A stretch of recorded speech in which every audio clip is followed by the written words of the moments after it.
Bueno, esta pandemia la verdad que cada día se está poniendo peor, ya que uno se da cuenta de las enfermedades y los muertos que cada día aumentan. At 78 years old, Miguel Campoverde knows better than to trust his odds against COVID-19. Y eso en realidad me motivó tanto a mí como a mi esposa a tratar de vacunarnos. Yo hice lo imposible. The impossible, getting a COVID-19 vaccine in New York City, where supply shortages and delays have rescheduled thousands of appointments. And recent data shows 48% of those who have received the vaccine so far are white, while Latinos have received 15%, and Black New Yorkers just 11% of the doses distributed, not in line with the city's demographics. I think there should be more efforts to bring the vaccine to the communities that are in need, that need it the most. Suyapa Blanco is the deputy director at the Spanish-speaking elderly council Raíces. The organization has been calling over 2,000 seniors registered at their centers to help them schedule vaccine appointments. There's a lot of red tape. It has been very difficult, although they do provide information in Spanish. We have to also remember that seniors, not all of them are tech savvy. So not being tech savvy and not in their language, it becomes a lot more difficult for them. And that's where we come in. It's the challenge of the scheduling with the tech barrier, the language barrier, and then also the geographical barrier. Yes, it is. Although the city's website provides information about the vaccine in different languages, the online portal to book vaccine appointments is currently only available in English. You might think that everyone in New York is bilingual, but it's not true. Especially, like you said, seniors. There are seniors also that don't even know how to read and write. Miguel, who immigrated to the U.S. from Ecuador 50 years ago, doesn't speak English. He also doesn't have internet access. A Raíces Senior Center employee helped us set up this Zoom interview with him. Están vacunando en la calle 58 y la Primera Avenida, allá cerca del río. Yo caminé un día por allá y estaba la fila y me metí en la fila, pero yo no había hecho ninguna aplicación, nada. Yo dije, me ven en la fila, pues cuando me toque mi turno me van a vacunar. Pensé yo. Pero cuando llegó el momento y me dice, ¿tú tienes appointment para hoy? No, yo no he hecho ningún appointment. Entonces me dice, no te podemos vacunar. Toma este número de teléfono y llama ya para que te inscribas. Miguel says he called several times and was not able to get an appointment.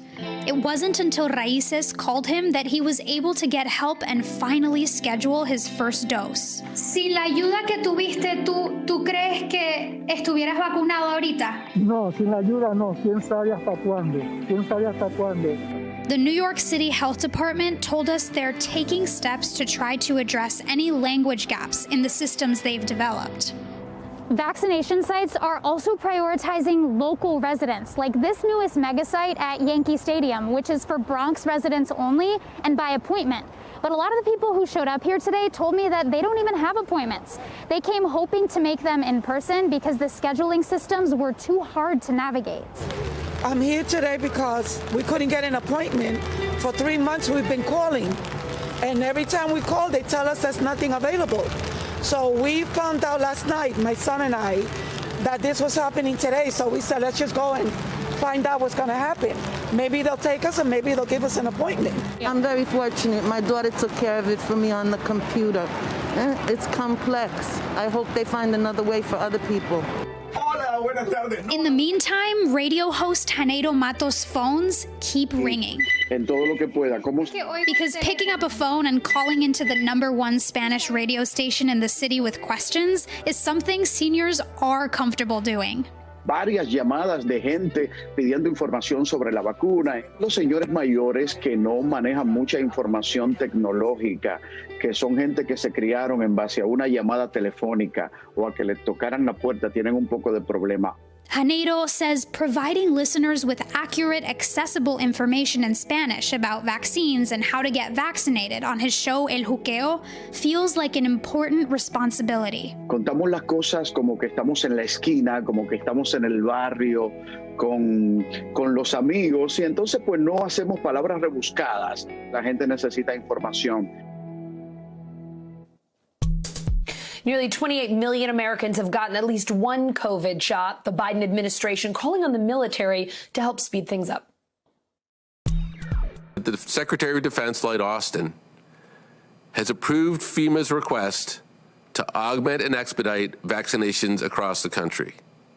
He's ordered the first contingent of more than 1,000 active duty military personnel to support state vaccination sites.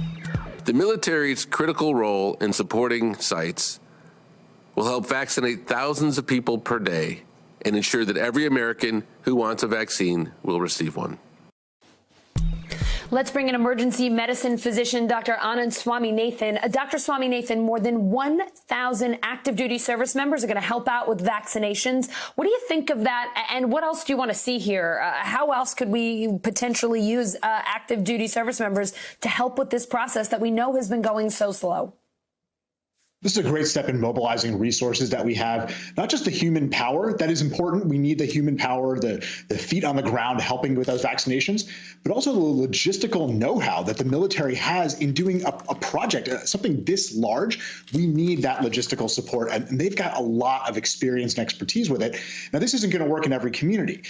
I think it's going to be variable how different communities receive the military helping here, but the logistical support can be there no matter where we go. And what we're going to have to do is really reach out to communities and find out what is going to be the way to get in. How can the military support, instead of the government telling everybody this is the way we're going to do it? We have to allow that support and then really tailor it to the community we're looking at.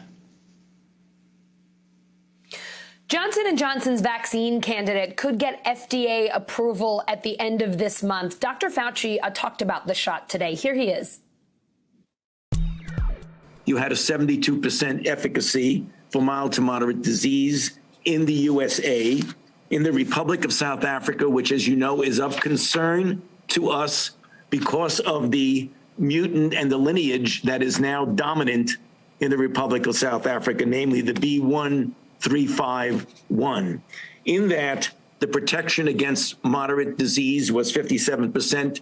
But the good news is that when you looked across all of the countries, the protection against truly severe disease was well over 80%. In fact, about 88.8%. All right, so a lot of stats there. For those of us who do not have any medical expertise, what does that information tell us? This is really important. The J&J vaccine is actually a really good news for everybody. I think it was a little bit downplayed because the numbers don't sound as robust as with Moderna and Pfizer, but the numbers are actually really important here. You know, 57% in South Africa. Basically, it says that a lot of people are going to get mild disease even after getting the J&J vaccine. But the mild disease, that's like getting the common cold. We're okay with that. Now, yes, there's going to be some spreading issues, but if we get enough people vaccinated, an 90% decrease in severe disease is enormous. That's a huge benefit. And remember, this J&J vaccine, unlike the Moderna, unlike the Pfizer, it can be stored in a fridge. It can be stored up to 3 months. And when we talk about equity and getting vaccine to hard-hit communities, to communities that are a little bit harder to reach, maybe don't have those freezers, the J&J vaccine has a lot of power, not just in the U.S., but especially abroad, where, you know, trying to store something at -30 or 40 Celsius, it's going to be impossible when we're talking about third world countries or developing countries. And without getting those other countries vaccinated, we can never beat this pandemic. The one dose, one shot might be attractive to some people, but for other people who say, well, Johnson & Johnson is only one shot, it can't be as good as Pfizer or Moderna. What do you say? We're looking at more data here, and I think J&J is also researching whether a booster is going to be helpful, whether boosting with another vaccine is going to be helpful. These are things that we're going to see down the line. One shot versus two shot, two is not always better. In the case of Moderna and Pfizer, we need the two vaccinations. We know that. But with the J&J, one vaccine has a huge benefit, again, in reducing those severe cases. The question is going to be down the line if a booster is going to be needed, and if a booster, maybe looking at the different variants, is going to be needed to help to kind of buttress our immunity as these different variants emerge. We are still waiting for complete clinical trial data on vaccines and kids, but the Texas Children's Hospital is vaccinating teens with underlying health conditions. Your thoughts on that?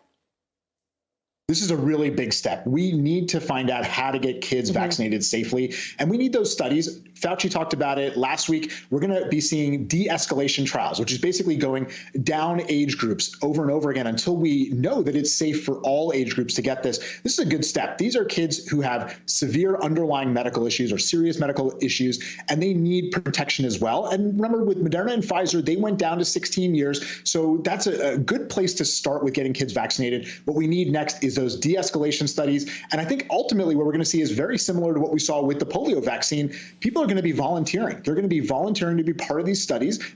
Really, they're going to be volunteering their children to be part of these studies. And I'll tell you, I'm very excited to get my kids vaccinated, and I am happy to get my kids into a study so they can be part of the solution. So I have to ask you something similar to what I asked before. What would you say to someone who is still hesitant, who is still afraid, who maybe isn't thinking the way that you are, that they're excited to get their kids vaccinated? This is a tricky one because we have such a, there's such emotional issues that come out here.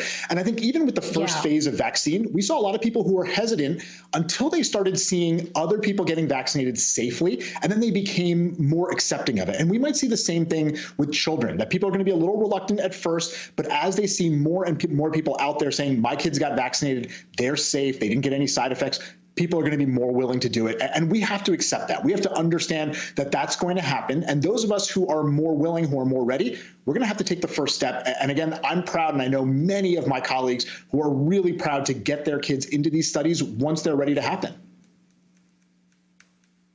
Well, thank you so much for doing that so that the parents who are nervous, who are hesitant, have other families to look at so that they can, kind of have your guidance, understand things better, and perhaps feel more comfortable when it's their kids' turn. Dr. Swaminathan, we always love having you on. We'll see you again real soon. Thanks, Allison. Take care. A West Coast city now suing to get its public schools open as teachers across the country are demanding more safety measures before they'll go back to the classroom. NBC News correspondent Gabe Gutierrez has the latest on the great reopening debate. Allison, here in New York City, the nation's largest school district, elementary schools have reopened, but parents are still waiting for word on when middle and high schools might come back. In other major cities like San Francisco and Chicago, though, tensions are even higher. The push to reopen schools may now be heading to court. The city of San Francisco is taking the unusual step of suing its own school district to force it to reopen for in-person instruction. It's important to understand that the fear our staff is feeling. The city attorney says while many private schools have reopened, public school kids have been remote learning for nearly a year. More than 54,000 San Francisco school children are suffering. They are being turned into zombies by online schooling. Enough is enough. In Chicago, the district and the teachers union are still locked in tough negotiations. Educators are refusing to return to in-person learning without being vaccinated. Quentin Washington says because of that decision, he's been locked out of his virtual classroom since last month. I was really getting anxiety just thinking about having to go back in this building. Teachers like Diana Muhammad say going back now could put their own families at risk. Maybe before my daughter was spent a week in the ICU, I would have been more for, oh, let's get this going and, rush back in. But now that I have experienced the horror of COVID-19, I would say it's not worth the risk. So far, at least 24 states have made all or some teachers eligible for the vaccine. But the CDC director says that's not required to safely reopen schools if other mitigation procedures are in place. In one study released by the CDC, just 7 cases of in-school transmission were found among nearly 5,000 Wisconsin students at a time when infections were surging in the community. From a science perspective, it is safe. It is safe for children to go back to school. The debate leaving millions of families stuck in the middle, with kids stuck at home. More and more school districts across the country are now considering whether to require some students to come back for summer school to prevent them from falling even further behind by the fall. Allison? Thanks for watching our YouTube channel. Follow today's top stories and breaking news by downloading the NBC News app.